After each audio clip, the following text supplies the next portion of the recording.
എന്താ അത്? நீங்க கேட்ட சக்க ഞാൻ പറഞ്ഞ അതല്ല ഗോവിന്ദോ. ഒരു ഗ്രീൻ കളറില് പച്ച കളറില് ബാൾ സൈസിൽ இருக்கும். மேல முள்ளு முள்ளாயிட்டு கட் செய்தால் மஞ்ச கலர்ல ஒரு ஃப்ரூட் தின்னா மதுரம். மதுரமா? அது கலைவாணர் என்எஸ்கேவோட சம்சாரம். அவங்க ரெண்டு பேருமே டெத். ஐயோ ஞான் പറഞ്ഞത് அல்ல கோவிந்தோ. மஞ்ச கலர்ல ஒரு சோளா ஹனி தொட்டு. அட அணில் தொட்டு திங்கிறதெல்லாம் உங்களுக்கு எதுக்கு சார்? அணில் அல்ல. அணில் அல்லவா? ஐயோ நான் இதை எந்த மசூதியில தேடுவேன்? மவுண்ட் ரோடு மசூதியா, ட்ரிபிளிகேடி மசூதியா? ஐயோ சாமி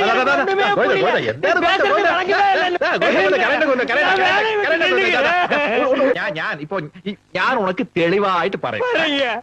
മഞ്ഞ കളറില് ഒരു ചുള ഉള്ള ഒരു കൊട്ട. பாருங்க.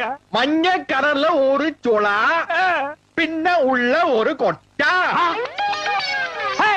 புரிஞ்சு போச்சு, எனக்கு புரிஞ்சு போச்சு.